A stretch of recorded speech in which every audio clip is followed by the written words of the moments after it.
moment. Come get close like you own name. Read your aura, you want more of all this love, you'll be your name. Release all of your burdens. It's been me, you'll be searching. Take a load off and your clothes off. Just relax, you deserve it. You keep me up at night, got you all on my mind.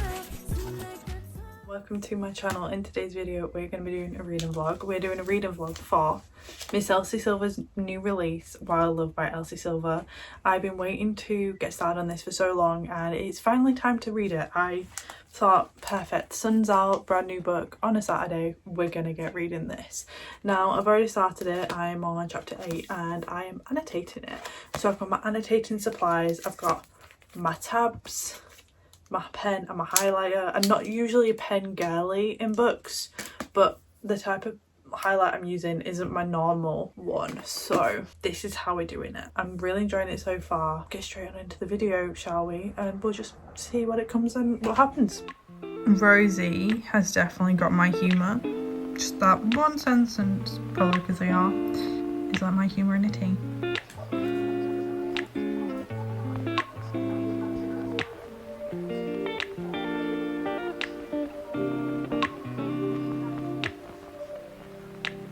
We used to have each other's playlists.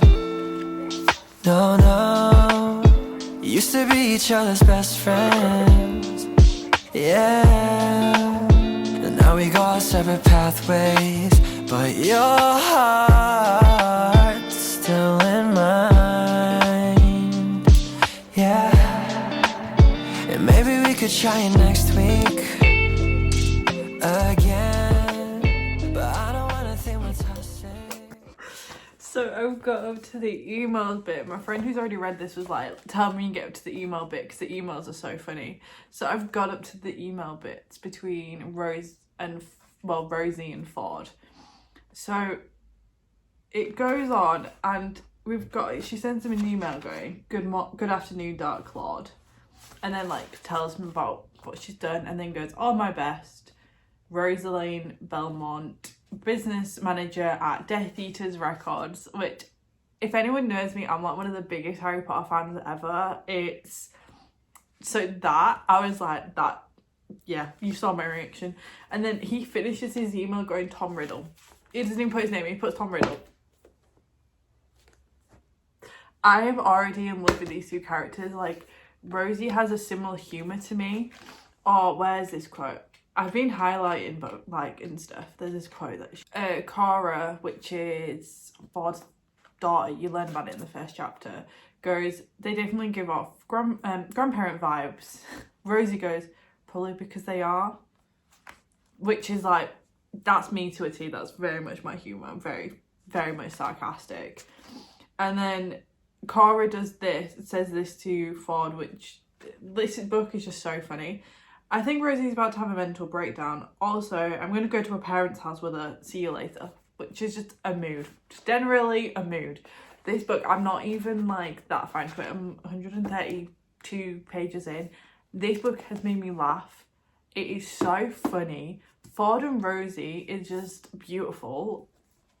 This book is just like, I don't know, like, this I think is going to top the Chestnut Spring series, which I love the Chestnut Spring series, but this just has my humour in it and it's funny. And if you read Chestnut Springs and you've been trying to read this and you don't know if you're going to, just pick it up. So far this is better than the Chestnut Spring series in my opinion. So do we have a potential 5-star in our hands? Who knows? I'm gonna carry on reading. Just been reading and I didn't realise how much I cracked the spine until I did this. This book is not a floppy book. Have you seen the crack in that? That is something that should be illegal that I've done to a book. 100 pages in, so I thought I'd give you a mini update. This book is incredible. You can see by the tabs that I got in and the fact that this spine that I've probably just shown you is cracked to like a cracked. Because if you look at the book's not even floppy. I hate cracking spines, but when I'm like literally in love with the book, I'm like this. And then the spine cracks. And there's tension, there's so much tension, and it's just like scrumdiddlyumptious tension, and it's funny and it's hilarious, and like Coral is funny as well. And I've got to this one part, and obviously like Rosie's come back to small town to kind of find herself, because she's in this thing where she's like, I don't really know what to do and all of that jazz. So she's working for Ford, and Ford's giving her like a decent pay, like he can afford it. You know what I mean? Back in the city that she left when she went to college, she obviously had a boyfriend for like a couple of years, came out here, was trying to work herself out. She's not in love with him. I wonder why that is. I wonder who she's been in love with her entire life. Let me think. Like Willa comes along and Ryan's there as well. Willa's like freaking out over not being told Cora, and then Cora just leaves, go move it fuckboy to Ryan, and I'm like, yes. She's just so funny. Like this book, I think I prefer this to the Chestnut Spring because of the humour. The humour is just incredible in it. So I'm in love. I'm up to chapter 22, and yeah, I'm like fighting a headache right now. I'm fighting flare-ups in my hands, which is making it hard for me to like hold the book, but I'm like, I cannot put this down. I need to carry on reading. So if I make myself worse because of this book, don't blame me, blame Elsie Silver, because I don't know, it's been so long. I've been in a slump all of April, basically since the end of March. I've been in a slump with books. I've kind of been like, yeah, about them, like I'm reading them, but I'm not like, I need to binge. I've been binge watching like Criminal Minds, which by the way, incredible. And now I am like not even wanting to watch Criminal Minds because I distracted myself from the book. I'm just like, I just need to read this book. So thank you Elsie Silver for helping me out with a reading slump. But this book is just so good. Go buy it, go read it, come back to me and tell me all your thoughts and feelings. But who cares? You said that we're over, hands under covers alone this time. But everything I see still reminds me of you. Bag of all your things, the memories of when I kissed you. I have been reading this book all day, and I'm on chapter 40. I legit have 50 minutes left of this book. I read it in a full day, basically. I started it yesterday and I got to like 12 chapters in or something. And then today I have just binge read this book. I moved to my Kindle because it's slightly easier. I can't believe it. We're literally like 50 minutes from the end. Like, it's currently 10 o'clock at night. So will I be finishing this even though I've got work tomorrow? Absolutely. This is my priority. So we're gonna go finish it.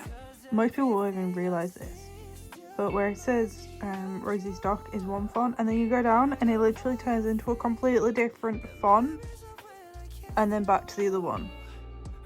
Is that purposeful? Is that an accident? Who knows? But I prefer the bottom font. I can read it easier, but that's kind of funny. Me and you forever.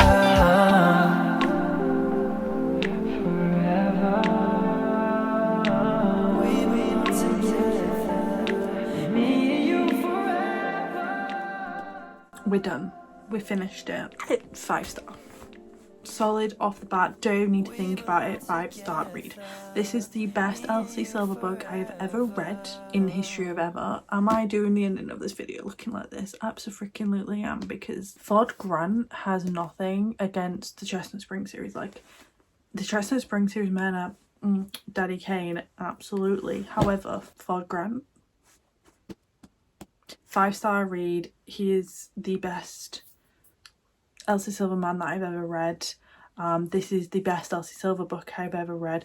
This is top of the game Elsie Silver book. Like, I have never read anything this good ever. If you've not read this, you need to read it. You can read it without reading the Chestnut Spring series. Like, girl, I hardly ever tab when it's a romance book, and look at all them tabs. And there is writing in this without even tabbing it. Like, I think if a childhood friends to lovers trope is done well, I freaking love it. This one's done well. If it's done bad, I cannot stand it. Like, friends to lovers is something I cannot get along with at all. But this, Elsie Silver has written this beautifully. The way that she's written a single dad trope and it's different from any other single drag trope I've ever read in my life. Beautiful. This book, incredible. Like, this is obviously a spoiler-free review, but my god, I haven't binge read a book in months. I think the last book I properly binge read, Devanny Perry's books, which basically all of February, and March I was binge reading her books. I knew when I was getting into Slump, I was like, I need to read the Elsie Silver book, but I was putting it off because I was like, what if it doesn't reach my expectations, because I have high expectations for Elsie Silver books. This hit every single expectation. I was expecting this to be a 5-star read because it's literally like, when I was thinking of 24 books I want to read in 2024, this was the first one on that list. Met all my expectations and more. This book is incredible. I know why the girls like are like, you guys need to read it. You guys need to read it. Like, this book, stunning, beautiful. Haven't read anything like this in such a long time. And with it being like a small town, you're thinking, oh, it's gonna be like all the rest of the small towns. And it is a little bit, but it's done in such a way that you just like are addicted to it.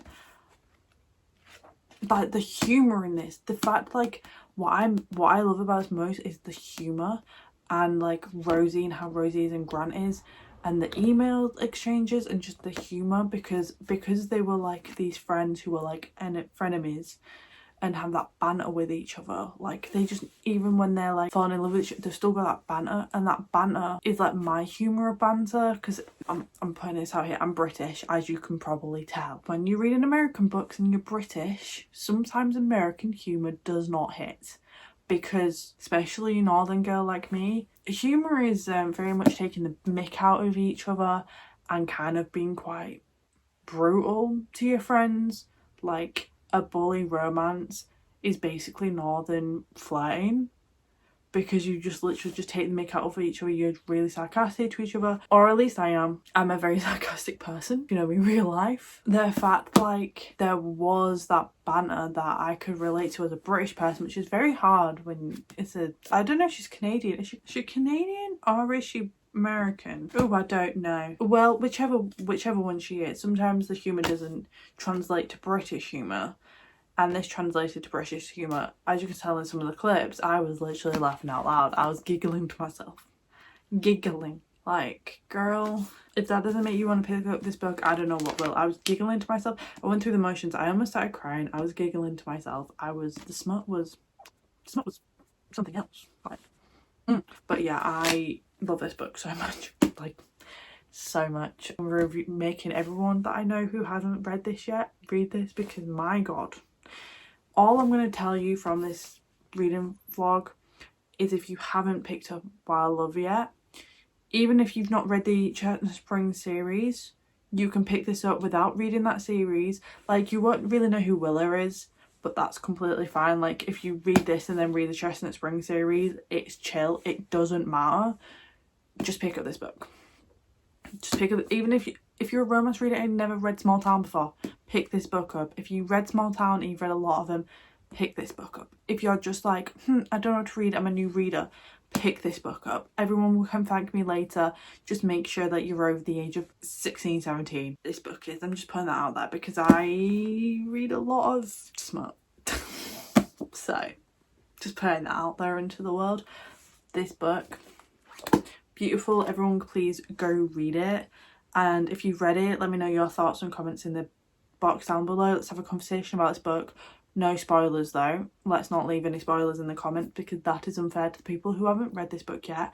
If you like this reading vlog, go give it a thumbs up, because it really helps me out. It means that this video and my channel will get spread to more people.